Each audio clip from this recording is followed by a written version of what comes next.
आप देख रहे हैं सिटीजन वाइज, जहां हर खबर आपकी आवाज बनती है। जी हां, मैं हूं शब और आज हम आपके लिए लाए हैं सबसे ताजा, सबसे सच्ची और सबसे महत्वपूर्ण खबरें सीधे आपके शहर और देश से। तो बने रहिए हमारे साथ, क्योंकि यहाँ हर खबर है आपकी समझ के लिए और हर सवाल का जवाब है साफ साफ। तो चलिए शुरू करते हैं आज की ताजा खबरें। समाजवादी पार्टी की सांसद डिम्पल यादव ने हाल ही में संसद में नरवानी की किताब को लेकर सरकार पर निशाना साधा। उन्होंने कहा है कि अगर ये किताब सार्वजनिक करने के लिए लड़ाई लड़ी जा रही है तो जनता के सामने सभी तथ्यों और सही जानकारी भी खोलनी जरूरी है।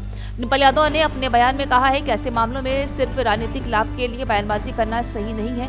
उनका कहना था कि किताब में उठाए गए मुद्दों को तथ्यपरक तरीके से और निष्पक्ष दृष्टिकोण से जनता तक पहुंचाना चाहिए। संसद में ये भी कहा गया है, सांसद ने यह भी कहा है कि देश की सुरक्षा और सैन्य मामलों को लेकर जनता को भ्रमित नहीं किया जाना चाहिए। उनका मानना है कि इस तरह के विवादों में सटीक जानकारी और पारदर्शिता बहुत जरूरी है। हम कह रहे हैं कि किसानों का हित सुरक्षित है जो यूएस के साथ ट्रेड डील हुआ है। कोई भी क्लैरिटी गवर्नमेंट की तरफ से नहीं आई गई है कि जो $100 बिलियन की जो कह रहे हैं कि विदेशी उत्पाद भारत में आएंगे, हमारे एग्रीकल्चर सेक्टर को किस तरह से ये चोट पहुंचाने का काम करेंगे, किस तरह हमारे डेयरी सेक्टर इससे आहत होगा, तो कोई क्लैरिटी गवर्नमेंट की तरफ से नहीं आ रही है।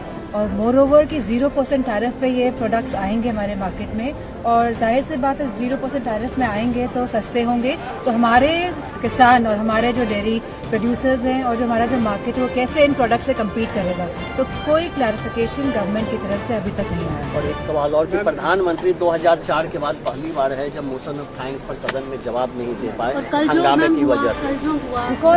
बिकॉज पहली बात कही गई कि किताब प्रकाशित नहीं है।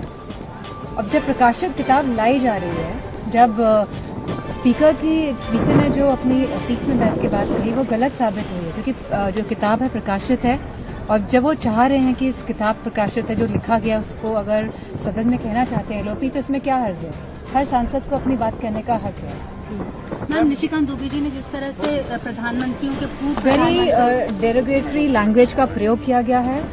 इतने समय से वह सांसद हैं, कई बार के सांसद हैं, और इस तरह की मैं नहीं समझती कि भाषा शैली का प्रयोग होना चाहिए। मैं शब और हम फिर मिलेंगे अगली खबरों के साथ सीधी साफ और आपकी आवाज के लिए। तब तक जुड़े रहिए सिटीजन वाइज पर।